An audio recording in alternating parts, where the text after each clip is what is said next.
ભાવનગરમાં વાઘાવાડી રોડ પર મંદિર નજીક આવેલ ઓરડીમાં આગ લાગતા વૃદ્ધાનું મોત નીપજ્યું હતું.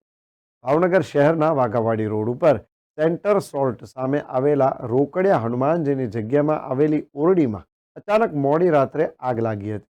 ફાયર બ્રિગેડને જાણ થતાં સ્થળ ઉપર પહોંચીને આગ બુઝાવી હતી. જોકે આગના બનાવમાં ઓરડીમાં રહેતા વયોવૃદ્ધ દુધીબેન શિયાળનું મોત નીપજ્યું હતું.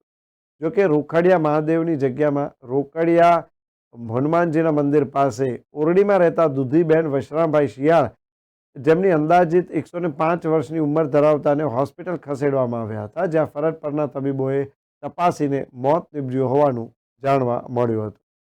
ઉલ્લેખનીય છે કે અહીંયા એક વૃદ્ધાને મૃત્યુનો મામલો સામે આવ્યો છે. 100 વર્ષથી પણ વધુ ઉંમર ધરાવતા આ વૃદ્ધા દુધીબેન શિયાળ કે જેઓ આ ઓરડીમાં રહેતા હતા અને અચાનક આ ઓરડીમાં આગ લાગતા તેમનું દાઝી જવાને કારણે મૃત્યુ થયું હતું.